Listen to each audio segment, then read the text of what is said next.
আসসালামু আলাইকুম এভরিওয়ান। আজ থাকছে কিন্তু দুটো কাজ একটি ভিডিওর ভিতরেই। প্রথমত এখানে আপনি দেখতে পারবেন যে হাতের কাজ করা জামার ডিজাইন অ্যাকুরেট রেখে কোথাও ডিজাইনে যাতে নষ্ট না হয় সেদিকে খেয়াল রেখে কিভাবে আপনি গলাটা সেলাই করবেন।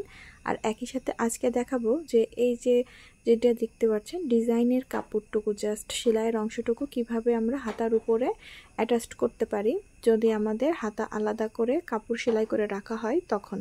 তো এই যে প্রথমেই কিন্তু আমরা এখানে গলাটা কিভাবে করছি খেয়াল করুন। আগে একটা কাপড় দিয়ে নিব সোজা পাশে এবং পেছন দিকে কিন্তু আগে গলার মাপটা ঠিক রাখবেন। যেমন এখানে কিন্তু আমাদের গলার মাপ আছে আর কি এক সাইডের কথা যদি বলি তাহলে আছে 2 ইঞ্চি 8 সুতো। তো সেই হিসাবে মানে তিন ইঞ্চির থেকে 2 সুতো কম আছে। তো সেইভাবে অ্যাকুরেট আছে কিনা খেয়াল রেখে দেন কিন্তু একদম যে সেলাইটা আমাদের করা হয়েছে জামায় সেই সেলাইয়ের সাইড ঘেঁষে কিন্তু আমরা সেলাইটা করে নিব যাতে আমাদের পরবর্তীতে আমাদের যে গলার ডিজাইনটা করা হয়েছিল সেটা একদম অ্যাকুরেট থাকে তার জন্য।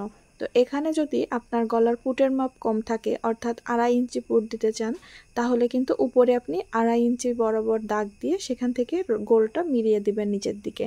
তাহলে কিন্তু আপনার গলার মেজারমেন্ট অর্থাৎ পুটের মেজারমেন্টটাও ঠিক থাকলো, কাঁধের থেকে গলা পড়ে যাওয়ারও সম্ভাবনা থাকবে না। এখন দেখুন আমাদের এক্সট্রা কাপড় কেটে সেটা সাইড থেকে আমরা এই যে সেলাই করে নিয়েছি। এখন এটার লম্বা চওড়া যেমন ছিল ঠিক সেম মাপ অনুযায়ী কিন্তু আমরা পিছনের গলা কেটে নিব। তো তার পূর্বে আমরা সামনের গলার চাপ সেলাইটা দিয়ে নিব। যেহেতু পিছনের গলা আমাদের পেপার পেস্টিং ইউজ করব এজন্য প্রথমে আমরা সামনের গলার চাপ সেলাইটা দিয়ে নিলাম। তো এখানে কিন্তু আমাদের সামনের গলাটা একটু ছোট থাকার কারণে আমরা পিছনের গলা এবং সামনের গলার মাপটা একই রকম রেখেছি। তো আপনারা যদি একটু ছোট বড় করতে চান করতে পারেন। এখন জাস্ট পেপার পেস্টিংয়ের নিচে সামনের গলাটা রেখে আমরা সেলাই করে দিলে দেখবেন কাঁধের জয়েন্টের অংশটা কতটা ফিনিশিংভাবে আমরা কমপ্লিট করছি এখানে। তো আপনারা যদি প্রফেশনালি কাজ করতে চান তাহলে অবশ্যই এইভাবে কাজ জয়েন্টটা আপনাদের দিতে হবে। তো এখন আমরা জাস্ট এটা টার্ন করলেই দেখবেন যে সেলাইয়ের অংশটা হিডেন হয়ে যাবে এবং অনেক প্রপার ফিনিশিংয়ের সাথে আপনাদের কাজ জয়েন হয়ে যাবে। এখন হাতার ডিজাইনটা আমরা দেখাই কিভাবে করেছি।